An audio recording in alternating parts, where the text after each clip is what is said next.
having the right team is really the work I've dedicated myself to now. Over the last 10 years and a little bit more, um, it's been helping CEOs with their teams. Now that's extended to boards, CEOs, leadership teams, and the whole organization. But it's ultimately about the grouping of people, the team that you have around you, and you are around them. And so Capricorn Leadership is committed to helping leaders and leadership teams achieve their maximum potential and help their vision become a reality through strategic execution, culture, innovation, and alignment. And so this question is at the core, I think, of what Capricorn leadership is about and what my work as the CEO and founder of Capricorn is about, which is assembling and maintaining a cohesive leadership team. And so Patrick Lencioni is the very famous author of many, many bestsellers around teams and organizational health. And his work has been a great guide to me. And so I incorporate many of those principles into what I'm about to say. So I just want to give attribution credit to Patrick Lencioni. But I don't think I know a strong team takes a lot of work. And so if I'm the founder, the entrepreneur, the idea person, I may or may not want to do that work. So some folks there's popular systems and methods where that visionary role, that entrepreneur, pure entrepreneur role, hires someone to be their COO or their president or their sort of manage and integrate all of the different functions that are needed to take products and services to market. I think that's fine and good. I have the pleasure now to work with lots of CEOs that want to do that work themselves. And I think whoever is the leader in the room, virtual or real, sets the tone for what's acceptable behavior, what's expected here, what healthy actually looks like. So to me, the leader, whether you're the visionary or the CEO or the founder, however big your business is, if you've got the benefit of having leaders around you to work with, that the quality of those folks in terms of their skills, competencies, and their strengthening of your culture, those are sort of paramount things to be thinking about as a big part of your time. So I don't get into that right now, but how a CEO, in my view and Capricorn's view, spends their time and energy and focus is important.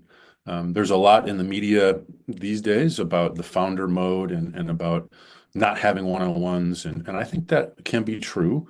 None of the things that I do are one size fits all.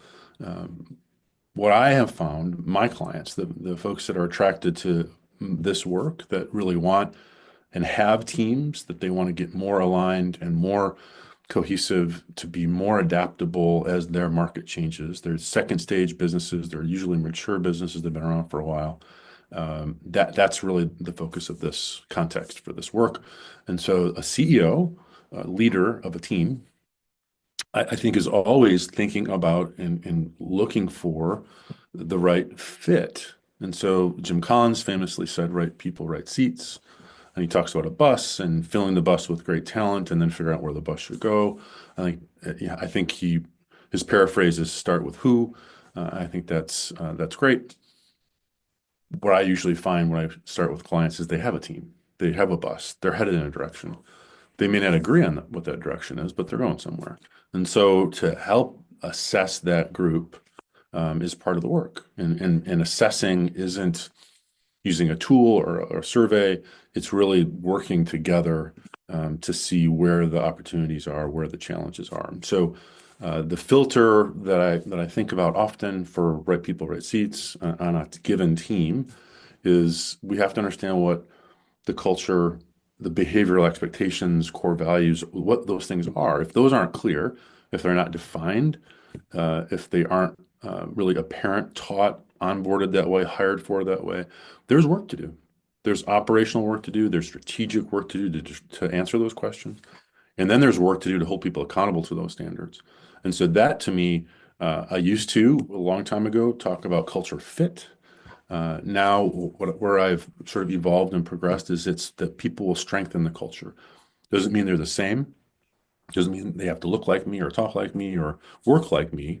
Uh, to strengthen the culture, they're bringing their expertise, their talents, their whole selves to the team, and that's adding to what we have. And so, to strengthen the culture, are they doing that? If I have someone on the team that's doing that, that is strengthening the culture, that is abiding by the behavioral standards, and again, in strengthening them, bringing more people into the organization that work in that way, then I have to look at the competencies, the skills, the actual performance on the given job. That also requires some definition. So, beyond a role description, what is expected truly of that job? Time, sort of a time analysis of where they're spending their time. What are the results for that? The KPIs, the metrics. How are they doing getting the stuff done the right way? And so that to me is the ultimate balance of right person, right seat. So if I've got someone that does strengthen my culture that I really think is a part of this thing and where we're going, this organization, this future state, then finding the right role makes some sense. Now, I've worked with many clients that have said as they've grown, they've had people that are the right people for the organization that are no longer a good match for what's expected of that job or that seat. And so we have gone through changes where structures have changed and or levels of someone's involvement has changed. I've had people come off of a senior leadership team, executive team. Those are difficult, but they can be navigated.